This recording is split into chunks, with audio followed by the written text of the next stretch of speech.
तुम जवानी में रंगीन हो गई हो का?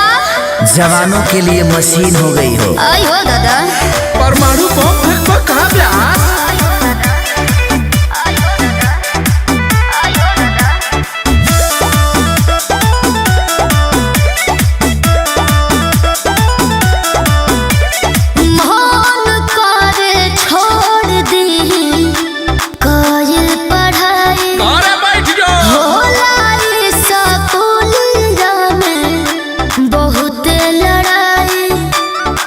अरे का कहे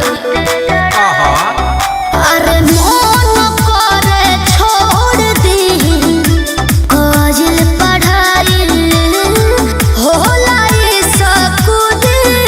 में बहुत लड़ाई धक्के कोनो गड्ढा खींच ले बाटू पटा हमर दिहुआ डरा देले बा तहरा अखिया के गजरा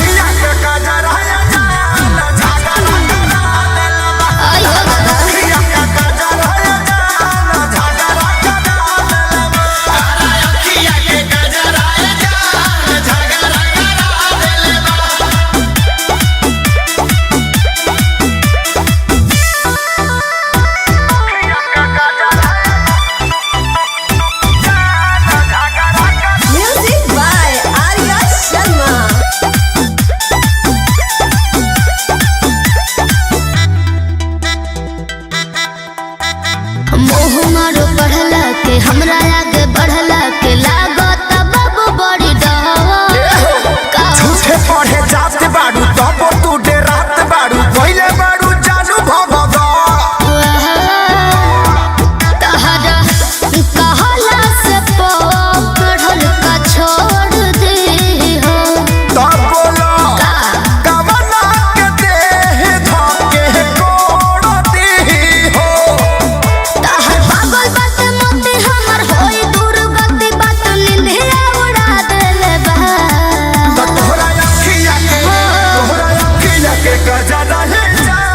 झगड़ा करना तोहरा अखिया के गजरा ले जा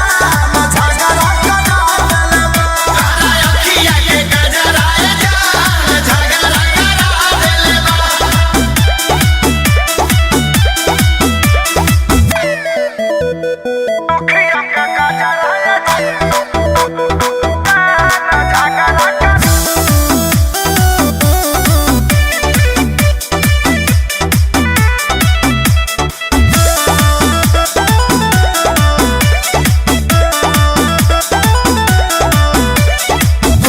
सपोर्ट खाती मारी हो ढलाली हल्ला करे कानमा के बहाली अरे हो बोला कहिया ले झगड़ा के टाली रहिया चलत में लागेलू अमर पाली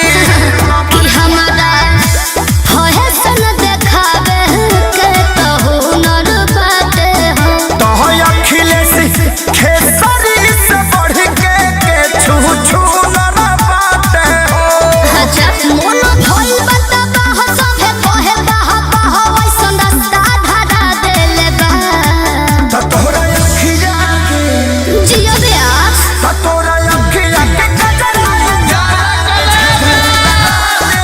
हो गए तो अखिया के गजरा झगड़ा संजय विवेक जिला झुराइल महंगा पड़ जाइए बाबी।